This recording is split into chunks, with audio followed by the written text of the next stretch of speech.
నమస్తే. శ్రీ గురుభ్యో నమ. శ్రీమాత్రే నమ. ఆదిత్యాయ చ సోమాయ మంగళాయ బుధాయ గురుశుక్ర శనిభ్యే రాహవే కేతవే నమ.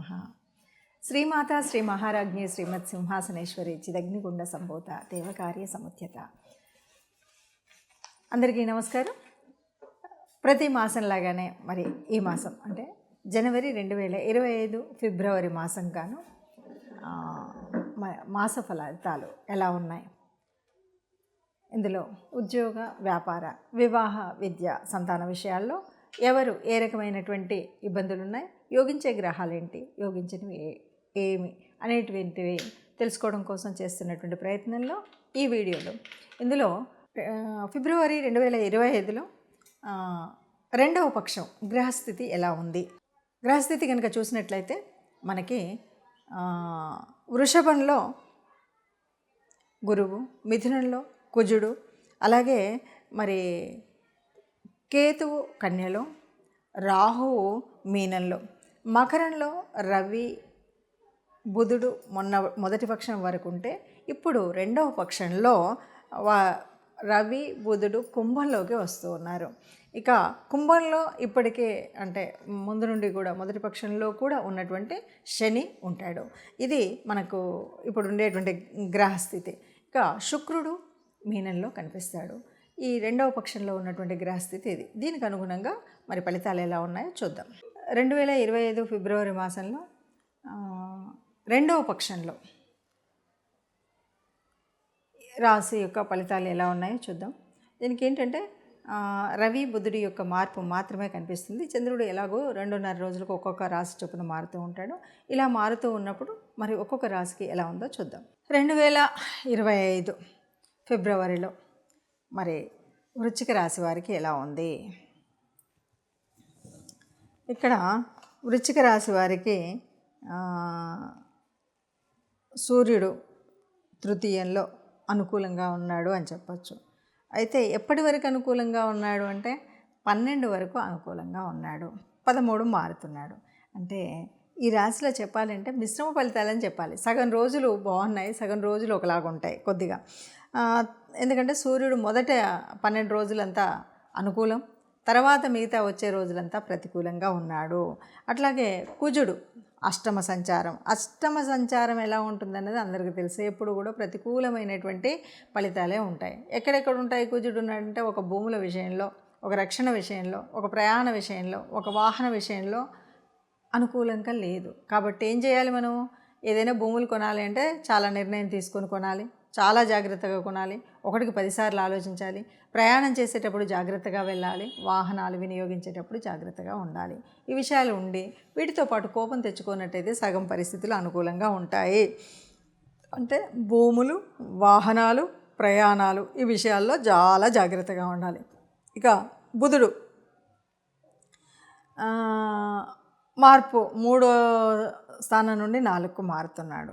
దీంట్లో కూడా మిశ్రమ ఫలితాలే వస్తాయి. అంటే గురుడు బాగున్నప్పటికీ కూడా మిశ్రమ ఫలితాలే వస్తాయి. ఇక గురుడు సప్తమంలో ఉన్నాడు, అనుకూలంగా ఉన్నాడు. కాబట్టి సప్తమ స్థానం అంటే వివాహ స్థానము, భార్యాభర్తల బంధము, ఏదైనా వ్యాపారం అంటే జాయింట్ వ్యాపారాలు ఉంటాయి కదా, వాటికి అనుకూలంగా ఉంటుంది. ఇవన్నీ కూడా మనకు శుభాన్ని ఇచ్చేటువంటివి. అట్లాగే శుక్రుడు పంచమంలో ఉన్నాడు, అనుకూల స్థానంలో ఉన్నాడు. అనుకూలము పంచమం అంటే సంతాన స్థానము, మంత్ర విద్య. కాబట్టి మీ సంతానానికి చక్కటి అభివృద్ధి ఉంటుంది. అది చదువులో అవ్వచ్చు, సంతానం లేనివారు సంతానానికి ప్రయత్నం వల్ల అవ్వచ్చు, లేదు సంతానం యొక్క ఉద్యోగ వ్యాపారాలు, సంతానం యొక్క వివాహం, ఇలా అనేక రకాలుగా సంతానానికి మంచి జరిగేటువంటి మాసంగా చెప్పచ్చు. ఇక శని అర్ధాష్టమ శని, ఇక అర్ధాష్టమ శని, అష్టమ శని, ఏదైనా శని కాబట్టి ఆ ప్రభావం మన మీద ఉంటుంది, అది ప్రతికూలంగా ఉంటుంది. అట్లా కేతు మాత్రం 11లో అనుకూలమైనటువంటి స్థితిలో ఉన్నాడు. కాబట్టి దీనివల్ల మంచి ఏంటంటే ఒక ధార్మిక కార్యక్రమం వల్ల మనకు మంచి ఒక లాభం. ఏ లాభము అంటే ఒక మంచి పేరు ప్రతిష్టలు, ఒక పూజల్లో పాల్గొనడము, మంచి తీర్థయాత్రలకు వెళ్ళడము, ఒక ఆధ్యాత్మిక భావన అంతా కూడా పరిపూర్ణంగా ఉండేటువంటి స్థితి కనిపిస్తుంది. తర్వాత మనకి సూర్యుడు ఎంత అనుకూలం 50% అనుకున్నాం. ఇట్లాగా ఈ రకంగా చెప్పాలి అంటే వృశ్చిక రాశి వారికి కొద్దిగా మిశ్రమ ఫలితాలు ఉంటాయి. కొన్ని మంచి జరిగేటువంటి గ్రహాలు ఉన్నాయి, అనుకూల గ్రహాలు, అననుకూల గ్రహాలు ఉన్నాయి కాబట్టి మిశ్రమ ఫలితాలు ఉన్నాయి. ఈ మిశ్రమ ఫలితాలు చెడుగా ఉండకుండా ఉండాలి అంటే కొద్దిగా మనం మాట్లాడేటప్పుడు జాగ్రత్తగా ప్రతి విషయంలో ఆచితూచి అడుగు వేసినట్టయితే బాగుంటుంది. ఎలా ఉన్నప్పటికీ కూడా మనకి దేవతా అనుగ్రహం, గ్రహాల యొక్క అనుకూలత కావాలంటే నవగ్రహ మండపానికి వెళ్ళడం ఒక పద్ధతి. దానితో పాటు ఇష్టదేవత ఆరాధన చేయడం, గోగ్రాసం లేదా దానం ఏదైనా ఒకటి మనం చేసినట్టయితే చక్కగా ఈ అననుకూల పరిస్థితుల్లో కూడా అనుకూలంగా ఉండే విధంగా హాయిగా ఆనందంగా ఉండొచ్చు అని చెప్పాలి. ఇప్పటి వరకు ఉన్నటువంటి గ్రహస్థితిని చూసాం కదా. ఎప్పుడూ కూడా గ్రహాలు మనకు అంటే కదులుతూనే ఉంటాయి. ఈ గ్రహాల మూలంగా గ్రహాల యొక్క కదలిక వల్ల కొన్నిసార్లు కొన్ని గ్రహాలు ఒకే చోట ఉండడం, గ్రహాల దృష్టి ఉండడం, అష్టమ శని, అర్ధాష్టమ శని, ఏళ్ళనాటి శని ఇలాంటి వాటివన్నీ ప్రభావాలు ఉండడం, వీటన్నింటితో పాటు మనం ఉన్నటువంటి రాశిని బట్టి యోగకారకమైనటువంటి గ్రహాలు, యోగించని గ్రహాలు ఇలా మనం అన్నీ చెప్పుకుంటూ వెళ్తూ ఉంటాం. దీని మూలంగా కొన్ని రకాలైనటువంటి ఇబ్బందులు, కష్టాలు, సుఖాలు, జీవితం అంటేనే కష్ట సుఖాలని చెప్తూ ఉంటాం. కానీ ఈ రాశిలో మీరు చెప్పారు ఇలాగే ఉండాలి అంటే మనం చెప్పేటువంటిది కాదు. వీటన్నిటికి కూడా మనకేంటంటే కర్మ సిద్ధాంతాన్ని నమ్మేటువంటి వాళ్ళం, పూర్వజన్మ సుకృతము ఉంటుంది. దీనివల్ల మనకేంటంటే మనం పుట్టినప్పుడే మన యొక్క జాతకంలో జన్మ కుండలిలో కొన్ని గ్రహాలు చక్కగా ఏ ఏ స్థానాల్లో ఉండాలో అక్కడ ఉంటాయి. అయితే ఇలా ఉన్నప్పటికీ కూడా మారుతున్నటువంటి ఈ గ్రహాల యొక్క స్థితిగతులను బట్టి కొన్ని మార్పులు జీవితంలో ఏ నెలకన్నా ఏ వారానికి ఆ వారం చూసుకుంటూ వస్తూ ఉంటాం. ఇలా ఉన్నప్పుడు ఎలా ఉన్నప్పటికీ కూడా మనకు మంచి జరగాలి అనేటువంటిది కదా మన యొక్క ఆశ. అందువల్ల మనందరం మంచిగా ఉండాలి అనడం కోసమే ముందు జాగ్రత్తగా ఈ విషయాలు తెలుసుకుంటాం. ఏదైనా దీనివల్ల కొద్దిగా కీడుంది, దీనివల్ల ఇలాంటి జాగ్రత్తలు తీసుకోండి అని ఏవైతే చెప్తున్నామో వాటిని తూచా తప్పకుండా పాటించినట్టయితే బాగుంటుంది. ఇది కాదు ఎగ్జాక్ట్గా నా జీవితకాలం యొక్క తెలుసుకోవాలి అంటే జన్మకుండలి తప్పనిసరిగా వేయించుకోవాలి. మీకు తెలిసిన మీ దగ్గరలో ఉన్నటువంటి ఎవరైనా జ్యోతిష్యుల దగ్గరికి వెళ్ళి పూర్తి జన్మకుండలిని వేయించుకొని పూర్తిగా దానికి సంబంధించిన విషయాల్లో మీరు తెలుసుకోవడం అనేటువంటిది మంచిది. అలా కాకుండా ఇలా కేవలము గ్రహస్థితిని బట్టి మారుతున్నటువంటి వాటిలో అంటే ఈ కోటాను కోట్ల మందిలో ఒక 30% వరకే మనకు దీని యొక్క రిజల్ట్ మనం చెప్తున్నట్టుగా ఉంటుంది. కాబట్టి అందరూ మంచిగా ఉండాలన్నదే ఆశ. ఆ మంచిగున్న వాళ్ళలో మనము ఉండాలి అన్నదే మన కోరిక.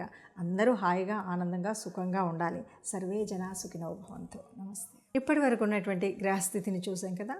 ఎప్పుడూ కూడా గ్రహాలు మనకు అంటే కదులుతూనే ఉంటాయి.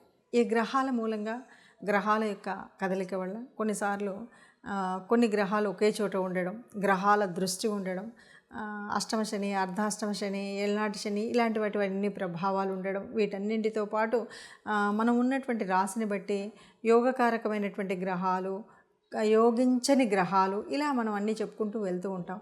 దీని మూలంగా కొన్ని రకాలైనటువంటి ఇబ్బందులు, కష్టాలు, సుఖాలు, జీవితం అంటేనే కష్ట సుఖాలని చెప్తూ ఉంటాం. కానీ ఈ రాశిలో మీరు చెప్పారు ఇలాగే ఉండాలి అంటే మనం చెప్పేటువంటిది కాదు. వీటన్నిటికి కూడా మనకేంటంటే కర్మ సిద్ధాంతాన్ని నమ్మేటువంటి వాళ్ళం, పూర్వజన్మ సుకృతము ఉంటుంది. దీనివల్ల మనకేంటంటే మనం పుట్టినప్పుడే మన యొక్క జాతకంలో జన్మ కుండలిలో కొన్ని గ్రహాలు చక్కగా ఏ ఏ స్థానాల్లో ఉండాలో అక్కడ ఉంటాయి. అయితే ఇలా ఉన్నప్పటికీ కూడా మారుతున్నటువంటి ఈ గ్రహాల యొక్క స్థితిగతులను బట్టి కొన్ని మార్పులు జీవితంలో ఏ నెలకన్నా ఏ వారానికి ఆ వారం చూసుకుంటూ వస్తూ ఉంటాం. ఇలా ఉన్నప్పుడు ఎలా ఉన్నప్పటికీ కూడా మనకు మంచి జరగాలి అనేటువంటిది కదా మన యొక్క ఆశ. అందువల్ల మనందరం మంచిగా ఉండాలి అనడం కోసమే ముందు జాగ్రత్తగా ఈ విషయాలు తెలుసుకుంటాం. ఏదైనా దీనివల్ల కొద్దిగా కీడుంది, దీనివల్ల ఇలాంటి జాగ్రత్తలు తీసుకోండి అని ఏవైతే చెప్తున్నామో వాటిని తూచా తప్పకుండా పాటించినట్టయితే బాగుంటుంది. ఇది కాదు ఎగ్జాక్ట్గా నా జీవితకాలం యొక్క తెలుసుకోవాలి అంటే జన్మకుండలి తప్పనిసరిగా వేయించుకోవాలి. మీకు తెలిసిన మీ దగ్గరలో ఉన్నటువంటి ఎవరైనా జ్యోతిష్యుల దగ్గరికి వెళ్ళి పూర్తి జన్మకుండలిని వేయించుకొని పూర్తిగా దానికి సంబంధించిన విషయాల్లో మీరు తెలుసుకోవడం అనేటువంటిది మంచిది. అలా కాకుండా ఇలా కేవలము గ్రహస్థితిని బట్టి మారుతున్నటువంటి వాటిలో అంటే ఈ కోటాను కోట్ల మందిలో ఒక 30% వరకే మనకు దీని యొక్క రిజల్ట్ మనం చెప్తున్నట్టుగా ఉంటుంది. కాబట్టి అందరూ మంచిగా ఉండాలన్నదే ఆశ. ఆ మంచిగా ఉన్న వాళ్ళలో మనము ఉండాలి అన్నదే మన కోరిక. అందరూ హాయిగా ఆనందంగా సుఖంగా ఉండాలి. సర్వే జనా సుఖినో భవంతు. నమస్తే.